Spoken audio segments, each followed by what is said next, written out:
Alrighty, well, a very, very happy Monday, and welcome to another episode of the TNC Sports Talk. My name is Justin. Today is February 9th of 2026. We are officially just a day or two away from pitchers and catchers reporting, and I'm going to be frank with you. This is my domain. This is where, for me, things are just picking up on the year. We're done with the Super Bowl, and I know there's plenty to be said about the Super Bowl, but baseball season is moving forward, and we just get to talk about baseball, and baseball. And so I'm excited. I'm thrilled. I'm happy. This is my comfort zone from here until October, practically November. I'm in my driver's seat. But today we will be talking about the Super Bowl, Super Bowl 60, and congratulations are in order for the Seattle Seahawks, who beat the New England Patriots last night. They won the Super Bowl. We'll talk and give you our reaction of that. I want to ask, what is your reactions to the halftime performance? I know I saw on social media, it seems to be a diverse question all the time, every year. Oh, well, I hate it. Worst performance of them all. I want to hear what you guys have to say as social media floods with the halftime show. Bad Bunny was the host of it. So I want to hear on you. Comment in the comment sections below if you're watching on YouTube. Be sure, if you're not, you can head over to our social media pages and comment on Facebook or Twitter or even Instagram. I want to hear from you what it means. Um, we'll talk some Bengals football here as we are officially on the off-season mode. I know that started back at the beginning of the month, but football is officially done with. We got the draft coming up in April, but we could kind of start talking now. All right, who do we need? Who don't we need? What player makes sense with the organization? And what are in the what hopes do we have for this offseason for the Bengals team? What key players do we need to add in order to give ourselves a winning team next season? We'll do that, and we will get you guys ready for Monday Night Football. Well, not Monday Night Football. What am I talking about? Monday Night Raw on Netflix, 8 p.m. as we get close to Elimination Chamber coming up at the end of the month. Boy, I do want to apologize if my voice still sounds croaked a little bit. About 2 weeks ago, me and the entire house got the flu. We were out for the entire week. It was a disaster. Trust me. I I feel good. I feel fine, but I still have this congested cough and some allergies where my nose just keeps running, and I just can't get rid of it. No matter what medications I take, no matter what remedies I can uh, hold. So you got to please, I apologize in advance if I sound unappeasing, pleasing to people. If I cough here and there on the program, and or if I stop to wipe my nose, because the last thing you guys need is my nose, snot coming out. Ew, gross. All right, yeah, I just want to get that out there for those who are watching, who are listening to us, but let's dive into it. Super Bowl 60 was last night. What were your guys' thoughts? Seattle Seahawks beat the New England Patriots 29-13. And my initial takeaway had to be this was a game dominated by the defense. And respectfully to be said by both defense, at least through majority of the time game, but more so than not, by the Seattle Seahawks.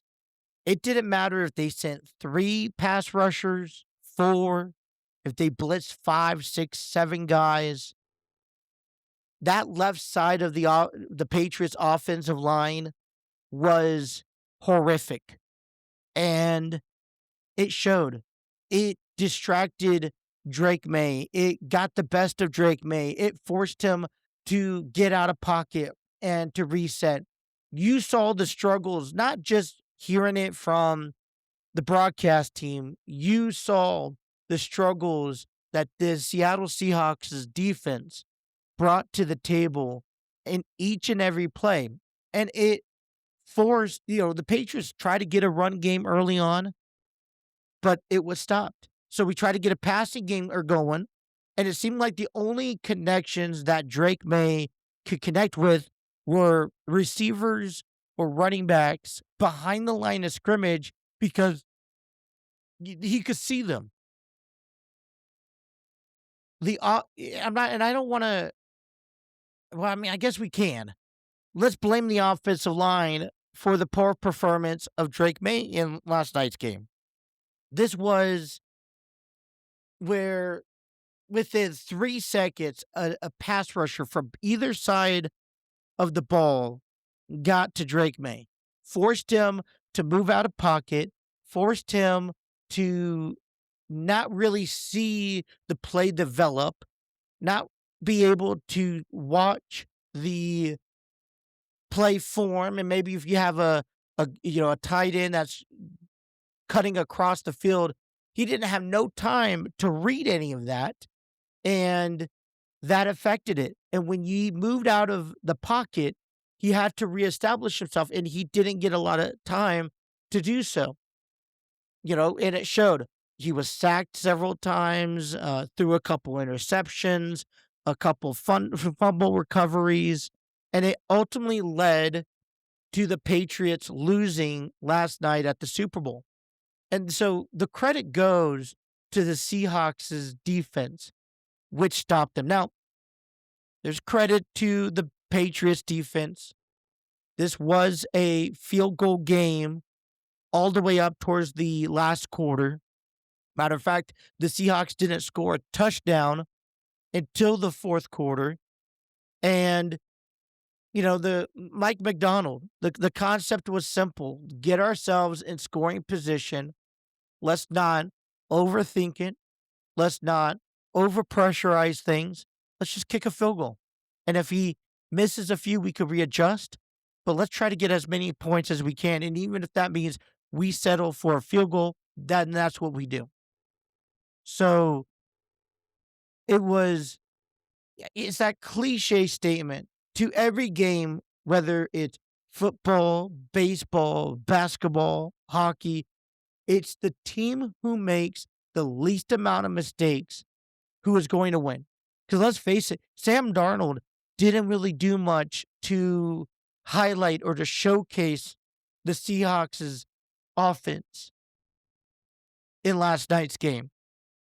It was all defense, but it was what he didn't do, which was give the ball up. It was not turn over the ball, not to make throws that you didn't need to make. Let the play be drawn to you, because there was moments where there was breakaways. You get after secondary, and it was kind of an open field for the most part. But let's not the score reflect off of both sides of the ball being defensively empowered. Okay? Matter of fact, it was a touchdown from the Seahawks that was because of a fumble recovery that was made by Drake May that the Seahawks recovered. It was whether it was called a fumble recovery or an interception, whatever you want to call it, but it knocked into the Seahawks' hands, and they were able to run back for a touchdown. Those mistakes the Seahawks capitalized on. Otherwise, offensively, yeah, they had a touchdown. I think they had 2 touchdowns, but not until late in the game where things have already changed. Because when you head into the fourth quarter, here's what the Seahawks did. They stopped pressuring Drake May. They played the backup game. They made Drake May make those throws and said, either you're going to make a play or we're going to pick you off, one or the other. And still, with four defenders coming after Drake May in that offensive line, he was still pressurized. I think it was a game of expectations. So not only the game was dominated by the Seattle's defense, and that's all the credit that the credit's going to go to, but it also, in a hindsight, hidden in the shadows, Sam Darnold tells this comeback story because a lot of people have doubted him. A lot of people have told him he's no good, that he's not going to mount to a team, he's not going to mount to a championship. Not only he's capable of contributing to helping this Seahawks team win a division title, beat the 49ers, beat the Rams, and go on to win the Super Bowl. It's kind of one of those emotional stories if you think about it. But this is also a learning curve for the New England Patriots. And I think, the Patriots fans, they should hold their head up high. I think Mike Vrabel, I think Drake May, I think they have a great combination moving forward. This was just an opportunity that was missed, but there's a lot of room for improvement. And what's going to be interesting this offseason is how the Patriots are going to move forward to just better themselves, because I feel like they just need to take steps forward, continue what they're doing. Drake May just needs to continue to work at his craft. Mike Vrabel just needs to continue to build this offensive line. And I feel like if they continue that, they will be right back where they belong, and that is in the playoffs. I don't want to jump the gun too soon and say, well, the Patriots are going to be back here next year or they're going to win another division title, because I feel like that's premature. But I'm certain that we have not seen the last of the Patriots as long as they continue and they don't consider this as a breakdown behind, a successful season.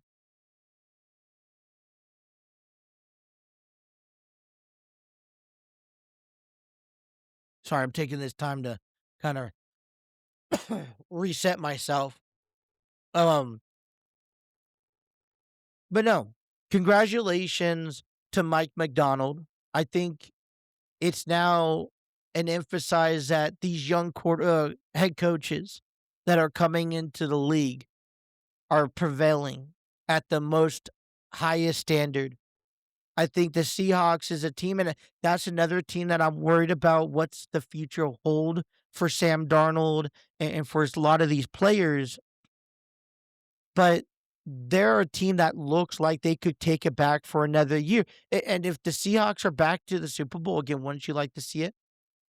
Matter of fact, I would love to see a repeat, maybe not next year, but in a couple years. And you go back to when the Patriots beat the Seahawks several years ago. Now you have the Seahawks beating the Patriots, and then you have this third off in the next, I don't know, 3 to 5 years. But they have definitely deserved it. And, congratulations to Kenneth Walker, who became the Super Bowl MVP. Excuse me.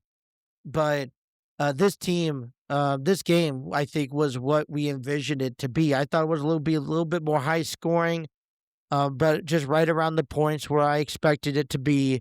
And now the off season is in full swings. So congratulations to the Seahawks for winning the Super Bowl. And I'm sure later this week I'll come back with a different take and kind of give you some different perspectives. So, what does everyone think about the Bad Bunny halftime performance? Now, with all due respect, I feel like people are entitled to their opinions. Not everyone listens to Bad Bunny's genre of music. Not everyone is a fan of Bad Bunny, and it's fair to say, okay?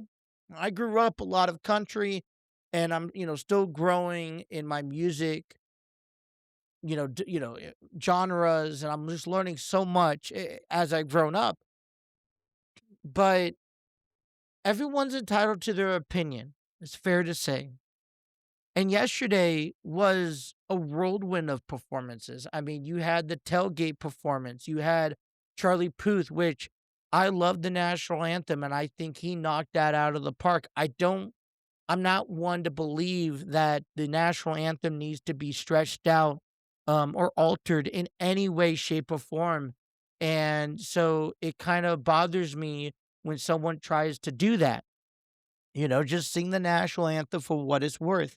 Then you have the Green Day, you know, pre-game concert, which I thought was another great thing that took place. And then we had the Bad Bunny concert, halftime show. There was also the All American halftime show that was put on, and with the lead, the primary advertisement of that was Kid Rock. We had a lot of different versatile artists that performed and gave everybody a little bit of everything. I was so, I was, and I'm very cautious about jumping to social media or even speaking on this because people get so defended for some reason. And it doesn't matter what you say or your take on it, if it's not the appropriate take for what they believe in, they go hard on you and they bash you left and right, and it's just so complicated.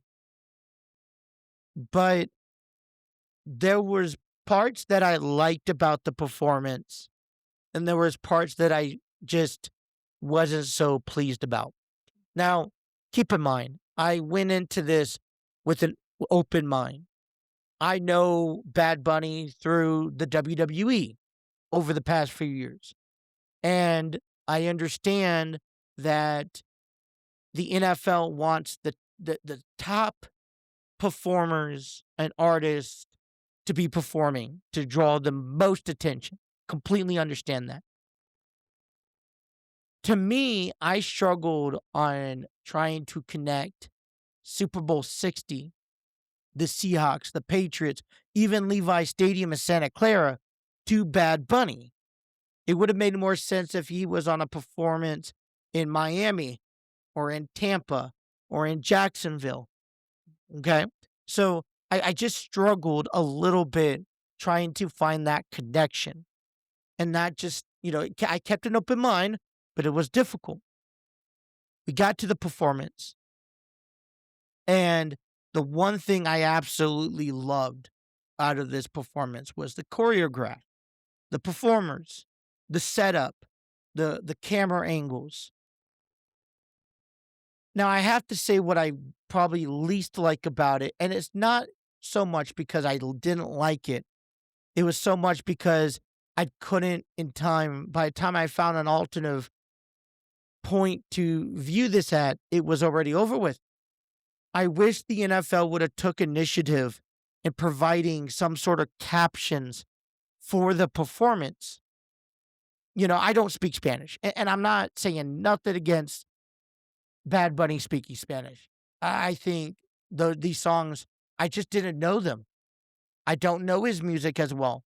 So if I'm watching Bad Bunny for the first time and you want me to hook on, you got to give me some sort of feedback. And the only thing I had to go off of was the fact that was the scenes around me. It was in like a hayfield, not a hayfield, but like a maze, a cornfield, whatever.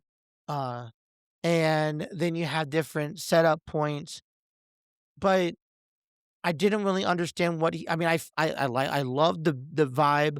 I love the beats. I love the music. I mean, the words, the Spanish words that he was singing about was, I felt connected with, but I didn't understand what he was singing about. And so if there was a little bit more content provided on the screen, I think it would have been probably one of my top 10 Super Bowl all-time performers. Maybe that's far-fetched. I don't know. But I love the choreograph. I love the theme design. I love the camera angles. There was this moment where, because they even talked about it, where they had that little wedding incident, and that was actually true. And I thought that was great to learn about it afterwards. I wish I knew about it beforehand. But apparently, there's this this family that invited Bad Bunny to their wedding, and he had to turn it down because it was during the Super Bowl. Well, instead of turning it down, these people went out and got be in that moment where they're getting wedded actually was real. They were actually being in that, being part of that Super Bowl. Here's a tweet from Rowan Notcarney. And this is what it says. This is incredibly cool. A source familiar with Bad Bunny's performance tonight tells me that a couple in the halftime show got married for real. They invited Bad Bunny to their wedding, and in turn, he invited them to the marriage during the performance. This article can be found on, CBS Sports, and I thought that was really unique. I mean, as a football fan, I would love to get married. It's one of those moments where, you see these people or these couples propose, get engaged at baseball stadiums or on the Jumbotron or at these events. And so to actually be able to get married halfway through a football game in real time during the halftime performance, I thought that was uniquely special. So I was, there was parts of the halftime show that moved me. Like I said, I think that it would have been a lot better. It would have helped for me is if there was captions so I could at least follow along with what he was saying. And that was it. That's my only, not even a negative thought, because if that was, with or without it, I think it was good. Now, call me old school. I love Prince's performance. I don't think there is a single Super Bowl that can top Prince's performance, in my opinion. A lot of them come close, but none of them do. I, was engaged. And for someone who sits there and watches the football game to be engaged for the halftime, I think it was something special. So I think they hit it out of the park, and they did a really good job doing so. So kudos to the NFL for the halftime performance. Now, with that being said, if we're going based off of top talent and who's hot at the moment for next year's, I would honestly reminisce to say, where's Jelly Roll has to be on that list. I would love to see Jelly Roll be in the halftime performance. There was also an all-time American halftime show that was found on a different channel. I I thought that was a performance I caught later. I thought that was, and I'm just pulling this up, but I thought that was a cool performance. What I really took away, which took headlines, okay, was Kid Rock debuted a faith-based and added a verse to Cody Johnson's Till You Can't. Now, I love the song Till You Can't by Cody Johnson. And he went on and added this verse, and I'll read it to you. I'd encourage you to listen to the song first. But he felt this was important, and I really would like Cody Johnson to kind of remake this song, add the third verse in, and make it available for people to listen to, because I think it would kind of come in. So let me just kind of read it to you. It says, there's a book that is sitting in your house somewhere that that can use some dusting off.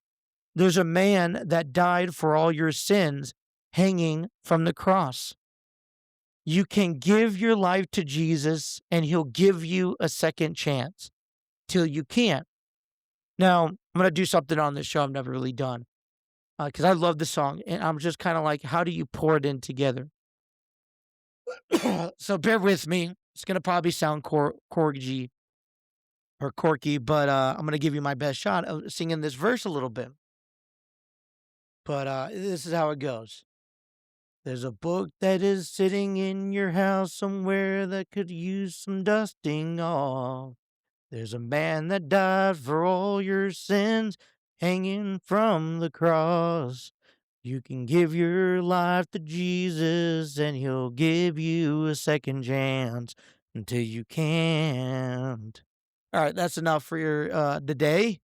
Other than that first part, which is just a lot cramped into one, I think this is a great verse, and whatever was put onto that, thank you to Kid Rock. Hope this inspires Cody Johnson to rewrite that and sing that verse in an upcoming performance and release it. I would love to hear Cody Johnson's performance, take on it. But that was the kind of the big takeaway from the All American um, halftime show. So, what was your thoughts of the halftime show? Did you like Bad Bunny's performance? Was it good enough? Was there other parts of the show that you couldn't tolerate? And was that kind of like a nail biter? I don't know, but what for me, it really did captivate me, and I took a lot away from it. So, I did like it, and I can't wait for next year. Something that I'm kind of growing over time. All right. Before we move forward, I want to give just a shout out to Enlightened Studios. We are counting down the days, 18 days away from their upcoming production, Grassroots, February 27th through March 8th at the Artsville Theater in Cincinnati, Ohio. Um, this is a launch of Enlightened Studios' upcoming productions in 2026. I know that they have a couple other ones going forward, but Grassroots is kind of their big one. They actually have an advertisement on the WGRI radio station. WGRI is a urban gospel ministry empowered radio station that can be listened to on 103.1 FM and 10:50 a.m. This performance, their advertisement for Grassroots is going to be displayed from now to March 8th. And so if you guys are also following Enlightened Studios or Grassroots, I encourage you to check out this station and to check out that advertisement. Um, but you could get your tickets for Grassroots coming up at the end of the month by visiting tickettailor.com. A link will be provided in the description below. Also, they have a podcast channel called Light in the City, hosted by Justin Trento, myself, and Brittany Brown. I host a podcast every Monday, released at 5 p.m., called The Enlightened Experience.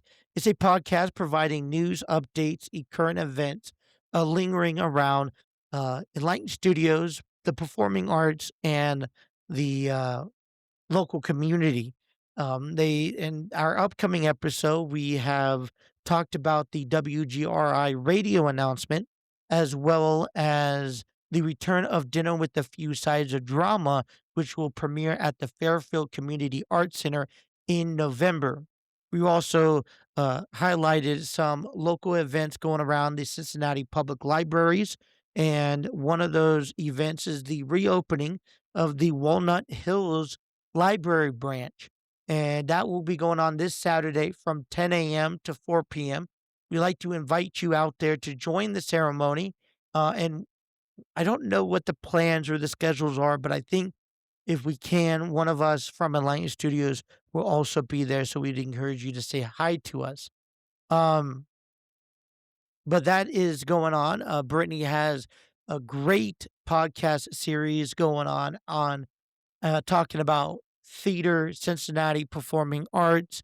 She's interviewed Terry and Nicole Chappell about the upcoming performance and so much more. She launches her podcast every Wednesday. You could check it out, Enlighten the City, and be sure to follow so you don't miss a single episode.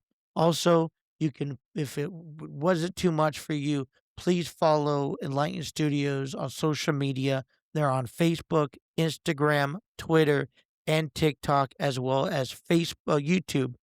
So we encourage you to follow and give them a share and a like as well, so you can stay up to date. All right. So enough with the halftime conversations and the Super Bowl conversations. Today marks the day for me that the NFL is currently in the offseason. And so a couple of dates that we want to kind of highlight marks out into April because we have the NFL draft. Excuse me. The NFL draft is going to, I think, play effect with Cincinnati and who they draft to better their team. One of the questions that I want to ask people is, what does the Bengals need to do this season to better their team? Is it a better offensive line? Is it a better running game? Is it a better quarterback? Defensively, pass rushers, secondary, cornerbacks. Where does the Bengals need to focus on? I'm not going to specifically answer my take on that right this second. I want to hear what people think. But if we could pick one or two by category to better our organization heading into next season, what are those categories? I think this opens up the ultimate question, which I feel like I've gotten an equal mix of responses from what I've seen on social media, and that is about the future of Trey Hendrickson. Today, I still, I'm giving you my take on Trey Hendrickson. I think he is a great pass rusher, and I'm a little bit disappointed with how the Bengals have operated business when it comes down to pass rushing. I think that the Bengals missed an opportunity of signing a player that is talented as Trey Hendrickson. And what is concerning is that we may not get another opportunity to acquire a top tier player like Trey Hendrickson again. On the other side of the ball, I do not like how Trey Hendrickson has carried himself throughout the course of the year, throughout the course of the preseason. I did not I understand contract negotiation is key to a player, and I don't want to mark anyone down from getting paid, but it took Trey away from the game that was being ready for, and it put the spotlight on him when we needed to focus on this Bengals team. So heading into the season, not only we had this whole conundrum between the front office and Trey Hendrickson on the back of our mind because they just mustered out a deal for a season, but we also had the concerning factor of our defense, who needed to uphold their performance to give our team a fighting chance at competing in the AFC North. And then the domino effect rolled into everything else. Joe Burrow gets hurt in week 2. It ultimately leads to a season-ending injury for Trey Hendrickson. And one thing led to another that just made this season a year to forget. And so, as fast as I want to push along last season, we have to make sure we grab those key components that's going to make this year, that we can focus on and make this year's better. And so one of those components is the status of Trey Hendrickson. Now, I don't know where he fits, where his health status is. All I know is that he's been out. He's been dealing with an injury. He has not played for 2/3 of the season. And if I'm in the front office, I do have doubts. I have questions of if I'm before I'm going to offer you any luxury contract, or what are you going to be able to provide? Are you still the same player that you were 2 years ago where you led the league in sacks? Are you still the same player despite your injury? Or is that still going to be a lingering factor? If we sign this contract and we offer you a lucrative deal, is all that drama going to be left at home? And are you just going to come in and play football and give us your best effort? If any of those questions raise a flags for you, then I say run. I say it's time to depart. It sucks because we're going to take a big hit. There's no promise that Joseph Osai's returning. And now we're out of a few pass rushers ourselves. Maybe that's something that we can evaluate in the free agent market. Maybe that's something that we can evaluate into a future growth for a draft season pick. But the bottom line is that it left a bitter taste in my mouth as a fan. I like Trey Hendrickson, don't get me wrong. I like what he has to put on the table, and I think he's one of the most dangerous, not the, but one of the most dangerous players defensively that will impact any organization. Coming back to the Cincinnati Bengals, you know that there is a lot of pressure and that he will be held to the highest standard of performance. That if he slips and he comes a wayside and it doesn't perform the way he did 2 years ago, I'm sure fans are going to make sure everyone hears about it. I'm sure fans are going to say that this was the biggest mistake of our lives, was to re-sign him.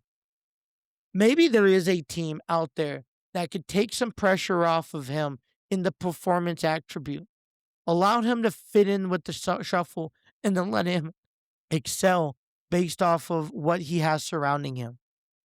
We can't sign Trey Hendrickson and expect one man to lead our defense. We still have other problems to worry about. As much as we like our offensive line, we do need to address that issue, and we need to address our secondary as well. These are just a few of the issues that I think the Bengals are going to face this offseason. And the ultimate question is what are the Bengals going to do to help resolve those issues? Is it about saving money? Are we going to put all of our chips on the table and say, let's get the best of the best? Who is attracted to playing for the Bengals at Paycor Stadium? Who's attracted to playing for this, weird weather that we may get throughout the course of the season? Who's willing to take that risk to play for Cincinnati, knowing that they're going to be in the same division as Lamar Jackson, as 3 of the 4 teams who have new head coaches this year?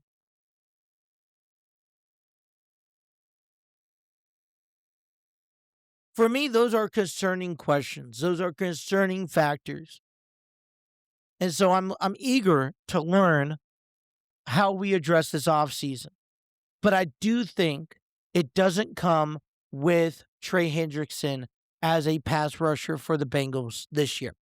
I want to know what you guys think. Let us know in the comments below.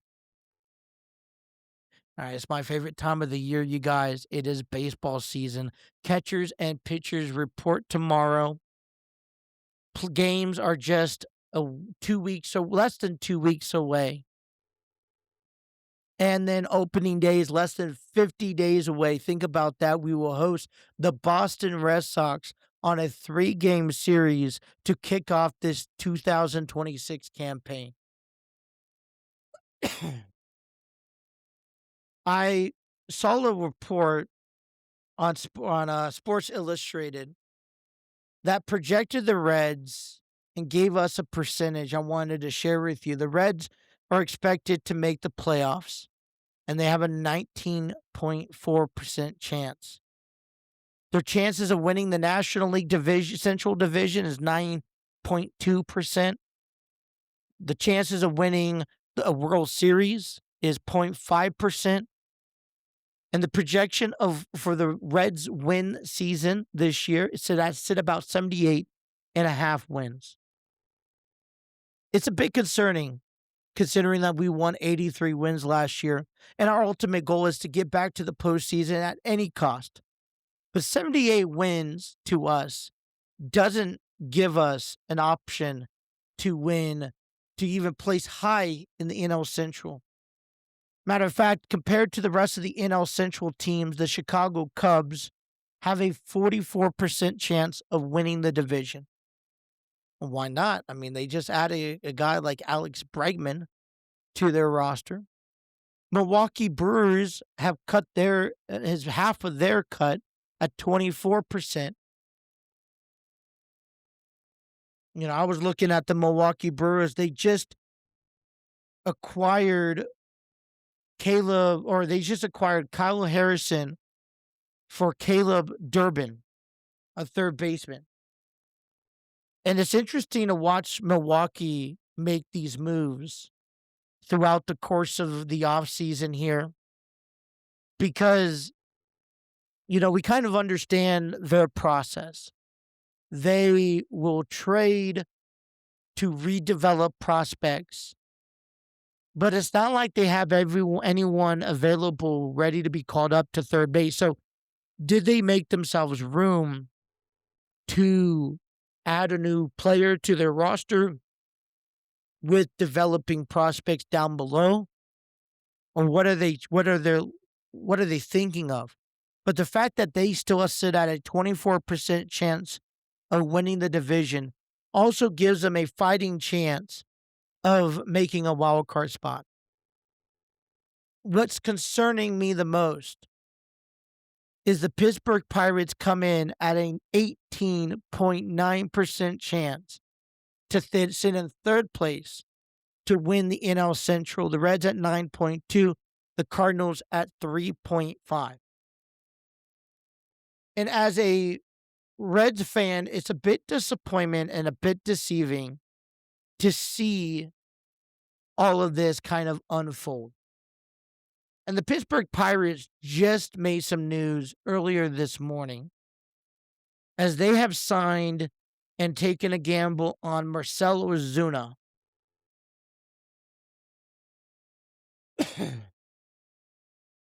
Now, I don't know if there's a rhyme or there's a reason for any of this, but it does, they have had some depth to their team.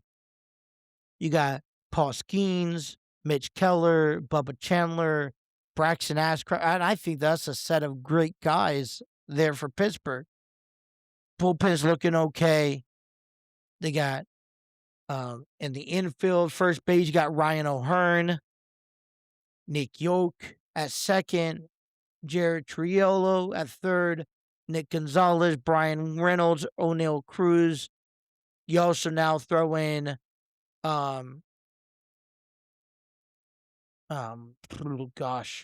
you throw in Marcell Ozuna into the mix, Jack Sawinski. Let's see who else we have here, because I feel like, who else are they? Brandon Lowe is another one that they picked up.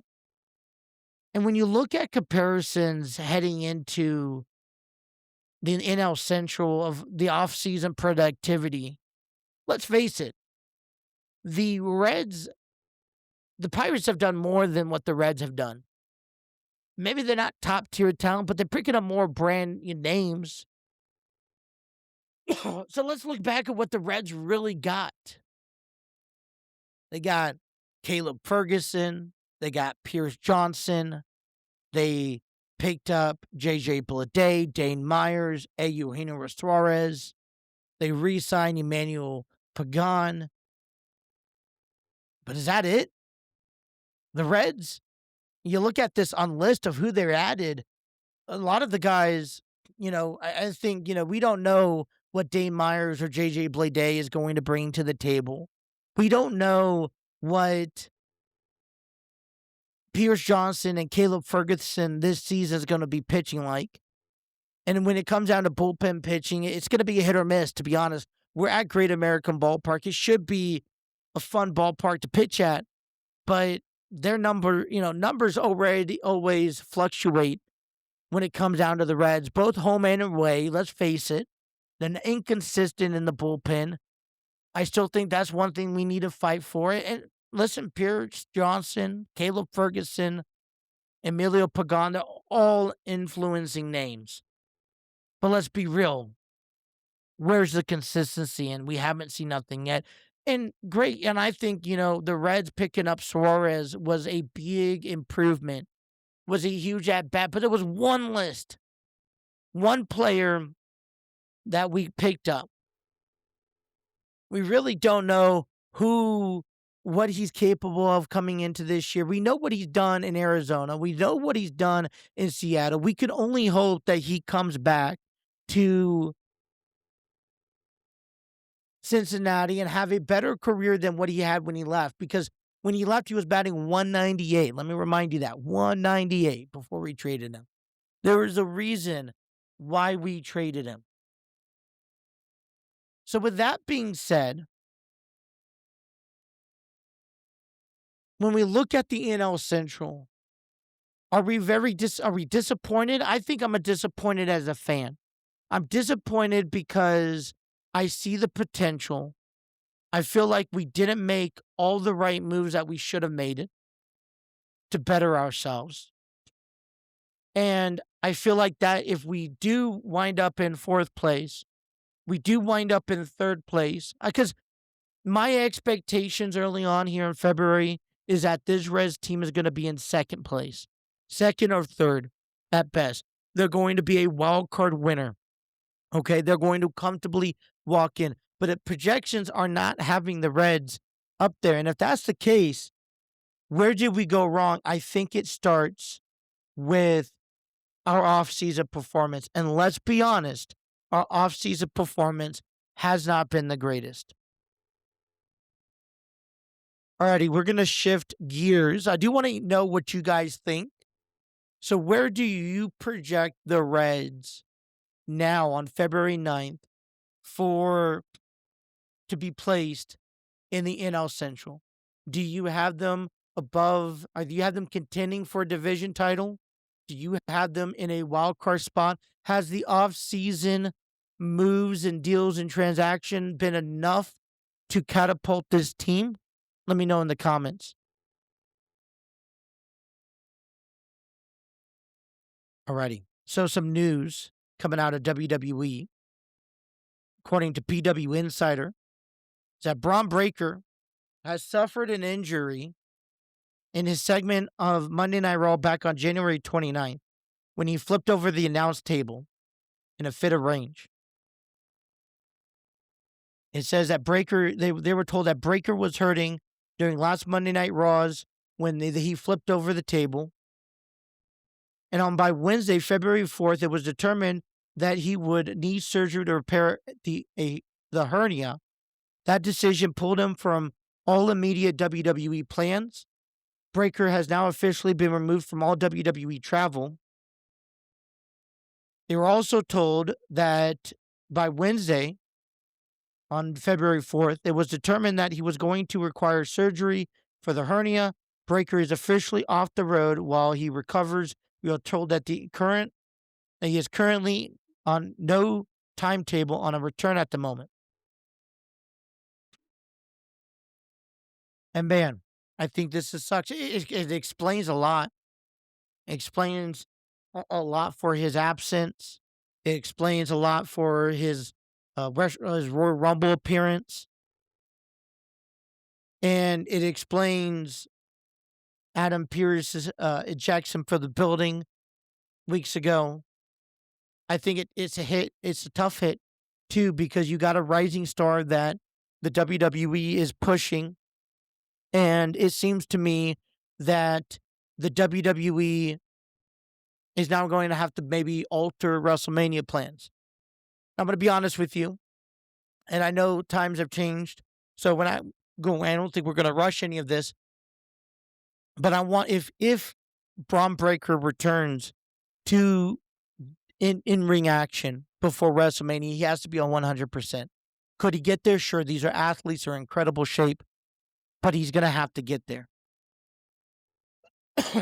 But I think this is just kind of a little blow, and it sucks because it's timing. And when you miss an opportunity like this, it's hard because you don't get many of them. And so every moment counts. And I guess the only question, time will tell, how much will this affect Bron Breakker's forward progress and being built? I don't think it affects a lot, to be honest. But he will definitely be missed, so we wish him a speedy recovery. Monday Night Raw will be on Netflix tonight, as it will take over the Rocket Arena in Cleveland, Ohio. The 2026 Women's Royal Rumble, Liv Morgan is expected to be in the house after her trip to SmackDown this past Friday. Her encounter with the WWE Women's Champion, Jade Cargill, led to an impromptu tag team match, which saw Cargill and Jordynne Grace come out on top against the Judgment Day. Did her encounter with the Storm sway her decision at all? Will she choose a champion to face at WrestleMania 42 tonight? We'll have to watch to find out. While Liv Morgan has already punched her ticket to this year's showcase of Immortals, 6 other women will have their shot to do so in the same Inside Elimination Chamber later this month. Same goes for men's locker room. Qualifying matches are set to resume tonight on Netflix.